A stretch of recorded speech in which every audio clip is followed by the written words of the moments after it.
विधायक दानम नागेंद्र ने कहा कि कोरोना महामारी आपदा काल की परिस्थितियों में भी कल्याणकारी योजनाओं को अमल करने का श्रेय मुख्यमंत्री केसीआर को ही प्राप्त हो रहा है। विधायक नागेंद्र ने आज अपने क्षेत्र से संबंधित कल्याण लक्ष्मी तथा शादी मुबारक योजना के चेक लाभार्थियों में वितरित किए। इसी मौके पर उन्होंने कहा कि ईटेला राजेंद्र तेलंगाना आंदोलन के वास्तविक नेता है तो वे तेलंगाना संघर्ष के मुख्य नेता रहे केसीआर की आलोचना नहीं करते। साथ ही उन्होंने यह भी कहा कि रैतु बंधु योजना का विरोध करने वाले ईटेला राजेंद्र स्वयं रैतु बंधु योजना के चेक क्यों प्राप्त किए? क्या ईटेला ईमानदार नेता है? कहकर नागेंद्र ने सवाल किया। सर्वे द्वारा एक ప్రాంతంలో ఈ యొక్క కోవిడ్ ఉంది దాన్ని ఒక అంచనా వేసి అంచనా ప్రకారంగా రాష్ట్రం మొత్తం కూడా ఒకటే రోజున మాస్ వ్యాక్సినేషన్ కార్యక్రమం చేయడం జరిగింది। ఈ ఉచితంగా అది కూడా ఆ యొక్క బస్తీలో ఉన్నటువంటి ఎవరైతే అండర్ ప్రివిలేజ్ ఉన్నటువంటి కుటుంబాలు కానీ లేకుంటే ఎప్పుడైతే ఎవరు క్యారియర్స్ ఉంటారో అంటే ఆటో రిక్షా వాడు కావచ్చు లేకుంటే రోడ్ డైలీ వైజ్ పనిచేసేవాడు కానీ జిహెచ్ఎంసీ కార్మికులు కానీ ఇలాంటి వారు వల్ల ఇది సోకుతుందన్న విషయాన్ని గ్రహించి ప్రయారిటీ వైజ్గా పోలీస్ సిబ్బంది కానీ వీళ్ళందరికీ మెడికల్ సిబ్బంది కానీ ప్రయారిటీ వైజ్గా వాళ్ళకి జరిగింది, ఇంక్లూడింగ్ మీడియా కూడా ఇది ఒక యాక్షన్ ప్లాన్ తయారు చేసుకొని ఈ కార్యక్రమం మొదలుపెట్టింది। అందుకనే గౌరవ ముఖ్యమంత్రి గారు ఈరోజు దేశానికి కూడా గర్వకారణంగా ఉంది। మా ముఖ్యమంత్రి గారు చేస్తున్నటువంటి కార్యక్రమాల వల్ల ఇతర రాష్ట్రాల వాళ్ళు పొగడం కానీ ఇతర రాష్ట్రాల వాళ్ళు మేము తీసుకున్నటువంటి యాక్షన్ ప్లాన్ని ఎలా చేశారని చెప్పి ఢిల్లీ నుంచి కేజ్రీవాల్ గారు కానీ బెంగాల్ నుంచి మమతా బెనర్జీ గారు కానీ లేకపోతే महाराष्ट्र నుంచి ఉద్ధవ్ ఠాకరే కానీ ఇలాంటి వారు కూడా తీసుకొని చేయడం జరిగింది। मुशीराबाद विधानसभा क्षेत्र के भोलकपुर डिवीजन में सरकारी प्राथमिक अस्पताल में विधायक मुठा गोपाल ने आशा वर्करों के लिए मध्याह्न भोजन का आयोजन किया। इस मौके पर विधायक ने कहा कि कोविड काल में चिकित्सा एवं उपचार दलों द्वारा की जा रही सेवाएं कभी नहीं भुलाई जा सकती। उन्होंने वहां सेवारत कर्मियों से अस्पताल में क्या समस्याएं हैं इसकी भी जानकारी प्राप्त की। उन्होंने डॉक्टरों से आग्रह पूर्वक कहा कि रोगियों को बेहतर सुविधाएं उपलब्ध कराएं। उन्होंने यह भी कहा कि रोगियों के उपचार में किसी प्रकार का विलंब नहीं करना चाहिए। इस कार्यक्रम में स्थानीय अध्यक्ष मोहम्मद अली, सचिव वाई श्रीनिवास, मुशीराबाद डिवीजन के अध्यक्ष सैयद बख्तियार, महाकाली मंदिर के चेयरमैन एयरटेल राजू आदि उपस्थित थे।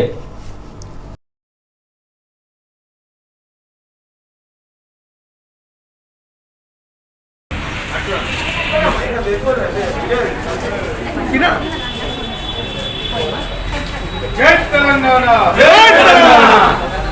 मुठा गोपालన్న గారి నాయకత్వం వర్ధిల్లాలి, గోపాలన్న జయసింహ గారి నాయకత్వం వర్ధిల్లాలి, జై కేసీఆర్, జై కేసీఆర్।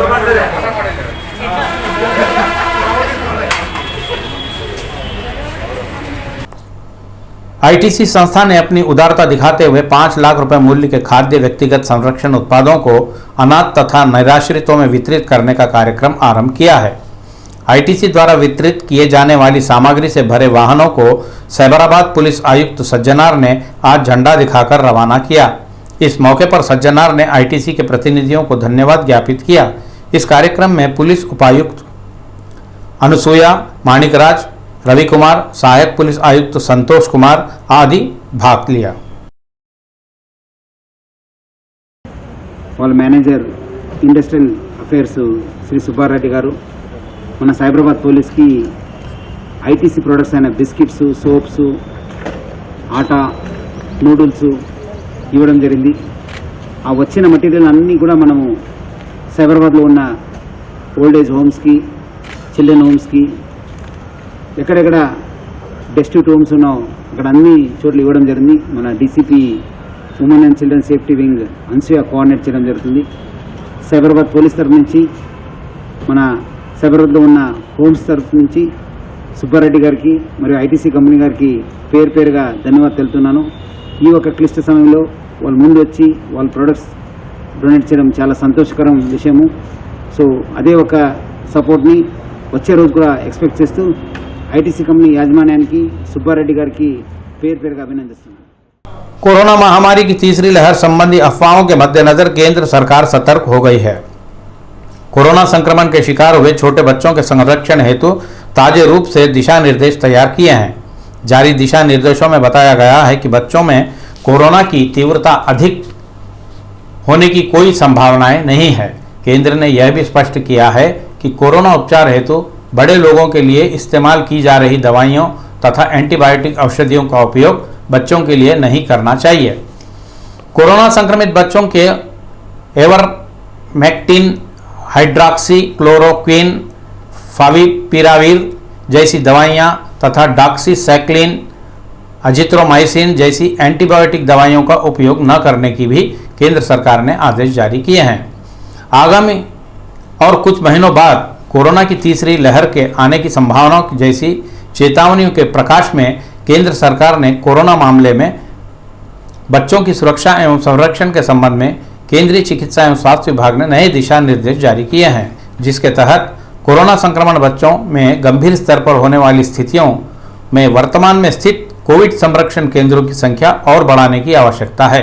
केंद्र ने यह भी बताया कि विशेषकर बच्चों के उपचार हेतु आवश्यक अतिरिक्त उपकरणों तथा मौलिक सुविधाओं सहित कर्मचारियों को जुटाना भी अति आवश्यक है।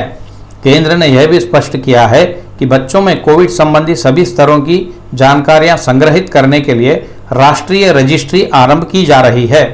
केंद्र ने यह भी घोषणा की कि बच्चों के लिए कोरोना रोधी टीका उपलब्ध हो जाएगा तो प्राथमिकता के क्रम में उसे उपलब्ध कराया जाएगा।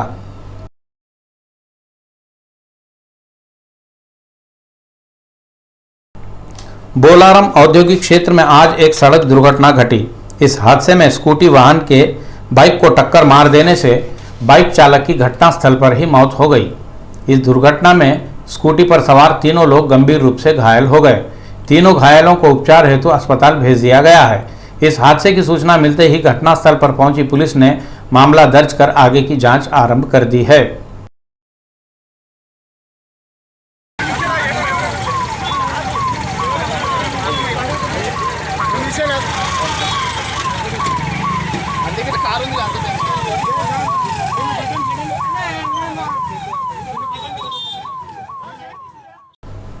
जबरदस्त हाइपर आदि हाल ही में किया गया एक स्किट विवादास्पद हो गया है। यह तेलंगाना संस्कृति एवं परंपराओं को अपमानित करने जैसा है। इस मुद्दे को लेकर टीजेएसएफ के नेता नवीन गौड़ ने पुलिस थाने में स्किट के खिलाफ शिकायत दर्ज कराई है। तेलंगाना की जनता के स्वाभिमान का तेलंगाना की जनता के स्वाभिमान का अपमान हुआ है कहकर टीजेएसएफ के नेता नवीन गौड़ ने हमारे प्रतिनिधि की फेस टू फेस बातचीत। జబర్దస్త్ ఫేమ్ ఆది ఎప్పుడు కూడా ఎవరైతే విజిటర్స్ ఉంటారో అందరినీ కూడా అలరిస్తూ ఉంటాడు, అందరితో పాటు కూడా ఏవైతే స్కిట్లు చేస్తూ కూడా నవ్విస్తూ ఉంటాడు. అయితే ప్రస్తుతం అదే స్కిట్లు చేస్తూ కూడా చిక్కుల్లో పడ్డాడు అనేది తెలుస్తుంది. అయితే ప్రస్తుతం ఆదిపై ఎల్బీ నగర్ పోలీసులకు కూడా ఫిర్యాదు చేశారు. టీజేఎస్ఎఫ్ నాయకులు ప్రస్తుతం మనతో పాటు ఉన్నారు. నవీన్ గౌడ్ గారు కూడా ఆదిపై ఫిర్యాదు చేయడం జరిగింది. అసలు ఆదిపై ఎందుకు ఫిర్యాదు చేశారు, ఆదికి మీకున్నటువంటి ఇష్యూ ఏం జరుగుతుందని దానిపై ప్రస్తుతం మనం తెలుసుకునే ప్రయత్నం.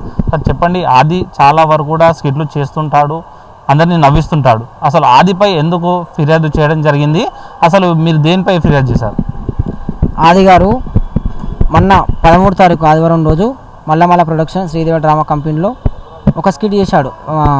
ఏ స్కిట్ అంటే జమ్మలక్కడి బొమ్మ, దాని పేరే జంగ మగవాళ్ళు ఆడవారు మగవారిగా చేంజ్ అయ్యి అందులో బతుకమ్మను, మన తెలంగాణలో అతిపెద్ద పండుగ అయిన బతుకమ్మను కించపరుస్తున్నట్టు వ్యాఖ్యలు చేసినాడు. ఎలాంటిదంటే అలా ఒక బతుకమ్మలో ఒక సాంగ్ అయినా గౌరమ్మ గౌరమ్మ ఉయ్యాలో ఊరంతా అవుతుంది ఉయ్యాలని చెప్పాను. అసలైన పాట గౌరమ్మ గౌరమ్మ ఉయ్యాలో బంగారు మా తల్లి గౌరమ్మ ఉయ్యాలో, ఆ సాంగ్ని గౌరమ్మ గౌరమ్మ ఉయ్యాలో ఊరంతా పోతుంది ఉయ్యాలని చెప్పి దాన్ని డబల్ టైం రిపీట్ చేశారు. రిపీట్ చేసినాక నిన్న నైట్ ఆయన ఫేస్బుక్ ద్వారా ప్రజలకు క్షమాపణ ఎట్లా చెప్పిందంటే,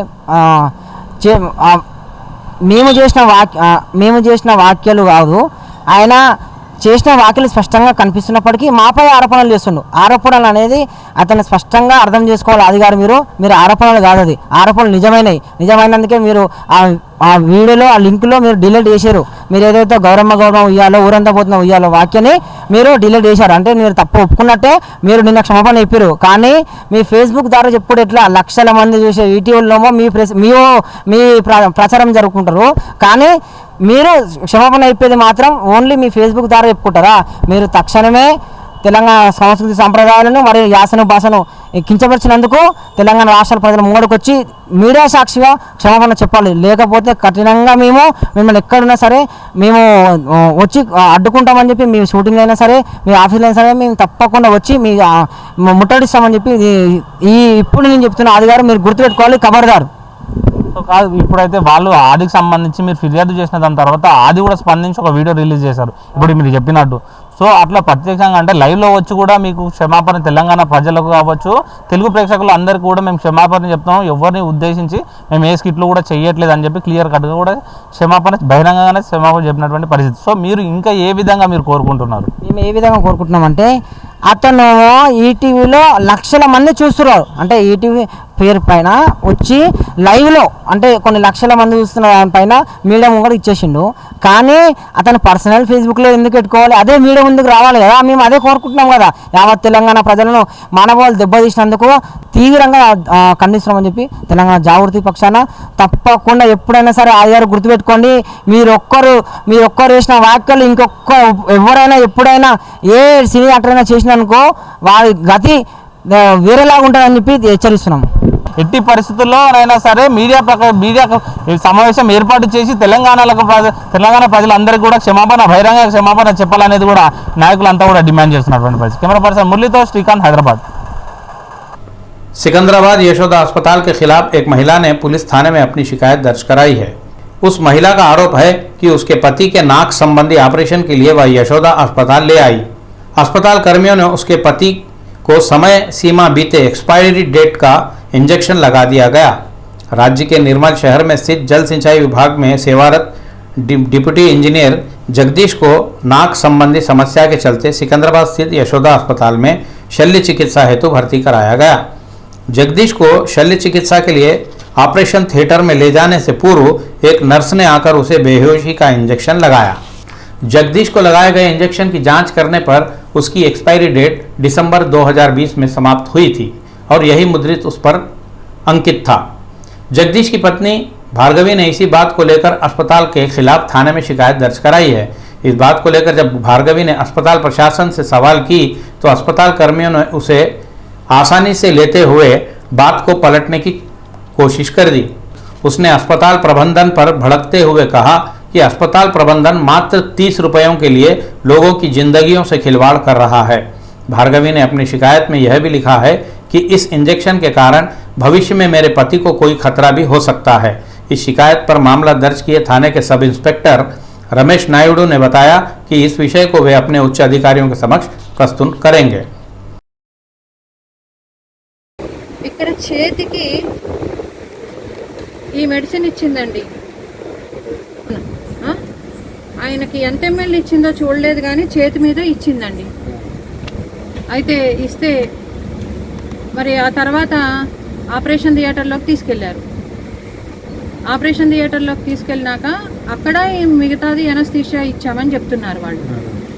ఇస్తే మరి ఆ పేషెంట్ సాయంత్రం రూమ్కి షిఫ్ట్ చేసినాక ఆయన వచ్చి పొద్దున ఇంజెక్షన్ ఇచ్చారు కదా ఏదని చూసుకున్నారు.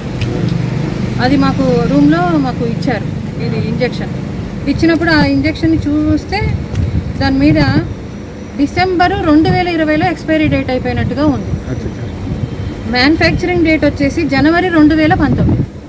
మరి రేపొద్దున అది బ్లడ్లో కలిసి కానీ ఏదైనా కానీ మేము డిశ్చార్జ్ అయినాక కానీ దానివల్ల ఏమైనా కాంప్లికేషన్స్ వచ్చి కార్డియాక్ అరెస్ట్ అయ్యి మా భర్త కానీ ఏదైనా ప్రాణాపాయ స్థితిలోకి వెళ్ళిపోయినా ఏదైనా అవుతే దానికి బాధ్యులు ఎవరు? మేము मैलार देवरपल्ली स्थित महफिल होटल में आज उथल पुथल मच गई। होटल में आए ग्राहक ने इस बात को लेकर होटल कर्मियों से बहस करने लगा कि उसकी बिरयानी में मांस के टुकड़े सही मात्रा में नहीं आए हैं। इस बहस के चलते होटल प्रबंधन तथा ग्राहक के बीच झगड़ा शुरू हो गया। यह झगड़ा अंत में हाथापाई मारपीट तक बढ़ गया। इस झगड़े को देख होटल प्रबंधन ने जोमेटो डिलीवरी बॉयों के साथ ग्राहक पर हमला कर दिया।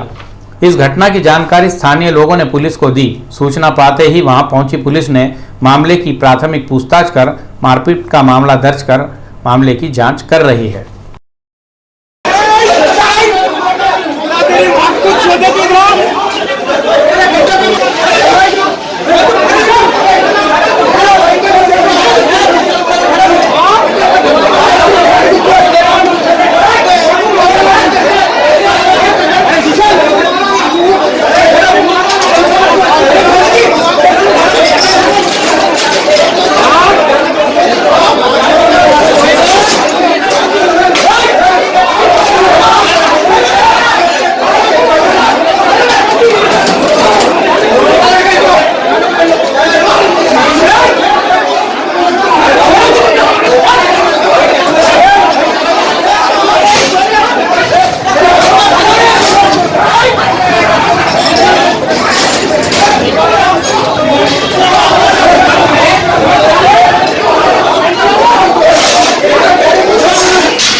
सरूर नगर करमन घाट स्थित शुभम कन्वेंशन के पास एक सड़क दुर्घटना हुई। मोटरसाइकिल पर जा रहे एक व्यक्ति को टिप्पर लारी के टक्कर मार देने से उस व्यक्ति की घटनास्थल पर ही मौत हो गई। इस हादसे की सूचना मिलते ही पुलिस घटनास्थल पहुंच गई और शव को पोस्टमार्टम हेतु अस्पताल भेजकर मामले की जांच कर रही है। मृतक के संबंध में कोई जानकारी प्राप्त नहीं हुई है।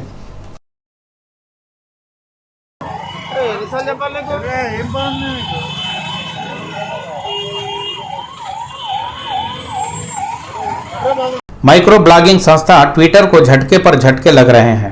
पहले ही एक मामले में केंद्र सरकार ने ट्विटर को नोटिस दिया है। अब हैदराबाद पुलिस ने भी ट्विटर के नाम एक और नया नोटिस जारी किया है। हैदराबाद नगर पुलिस ने बताया कि एक फर्जी वीडियो के सर्कुलेट मामले को लेकर ट्वीट को नोटिस जारी किया गया है। नगर पुलिस ने नोटिस में ट्विटर से कहा है कि अभिनेत्री मीरा चोपड़ा की शिकायत पर ट्विटर तत्काल अपनी प्रतिक्रिया दें।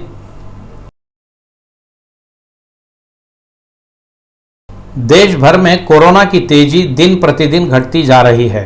गत एक मास से नए मामलों की दर्जगी की अपेक्षा स्वस्थ होने वाले रोगियों की संख्या अधिक है। यह ऐसा हो तो सक्रिय मामलों का पर्वत पिघलता जा रहा है। साथ ही मौतों की संख्या में भी कमी दिखाई दे रही है।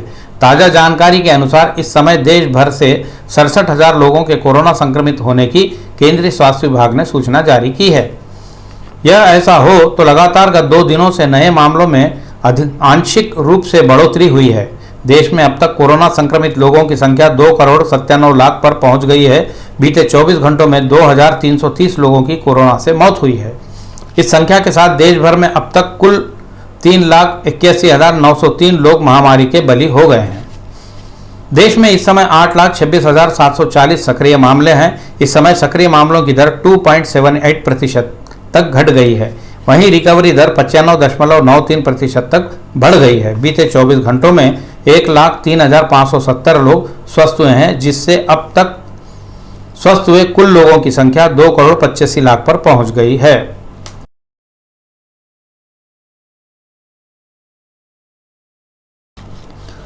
जल्दबाजी या आपात स्थिति में रेल का सफर करने वाले जो अग्रिम रूप से यात्रा टिकट नहीं खरीद पाए हैं, ऐसे यात्रियों के लिए रेलवे अधिकारियों ने खुशखबरी देते हुए एक बहुत ही महत्वपूर्ण निर्णय लिया है। इस ताज़ा नए निर्णय के तहत रेल में सफ़र करने वाले यात्री के पास प्लेटफॉर्म टिकट होगा, वही काफ़ी होगा। यात्री रेल में सवार होने के बाद उस प्लेटफॉर्म टिकट के आधार पर टीटी से मिलकर अपने गंतव्य तक का टिकट बनवाकर अपनी यात्रा पूरी कर सकते हैं। इस बात की जानकारी रेलवे ने दी है। रेलवे ने इस ताज़ा फैसले से टिकट के लिए लंबी लंबी कतारों में खड़े होने वाले यात्रियों की तकलीफें कम हो जाएंगी। रेलवे ने यह भी बताया कि यात्री प्लेटफॉर्म टिकट यूटीसी ऐप द्वारा या रेलवे स्टेशनों पर स्थित वेंडिंग मशीनों से भी प्राप्त कर सकेंगे। इस व्यवस्था के आरंभ होने से रेल आने के समय को लेकर या रेल के छूट जाने का भय या हम रेलवे स्टेशन पर देरी से पहुंचे कहकर यात्रियों को परेशान होने की जरूरत नहीं पड़ेगी। इस एक प्लेटफॉर्म टिकट के द्वारा रेल में सीट उपलब्ध हो या ना हो, बर्थ मिले या ना मिले, बस टीटी से टिकट बनवाकर अपने गंतव्य तक की यात्रा की जा सकती है। इस व्यवस्था से यात्री बिना टिकट सफर के जुर्माने से भी बच जाएंगे। यदि स्थान उपलब्ध हो तो उसी के द्वारा अपनी सीट बर्थ आरक्षित भी करवा सकेंगे। रेलों में टिकट ना मिलने से अपनी यात्राओं की तारीखों को आगे बढ़ाने की अब आवश्यकता नहीं पड़ेगी। यात्री अब अपनी इच्छानुसार स्वच्छंद रूप से रेल द्वारा सफर कर सकेंगे। इतना ही नहीं, प्लेटफॉर्म टिकटधारी लोग रेल में सवार होने के बाद भी ऑनलाइन द्वारा अपना टिकट आरक्षित करवा सकेंगे।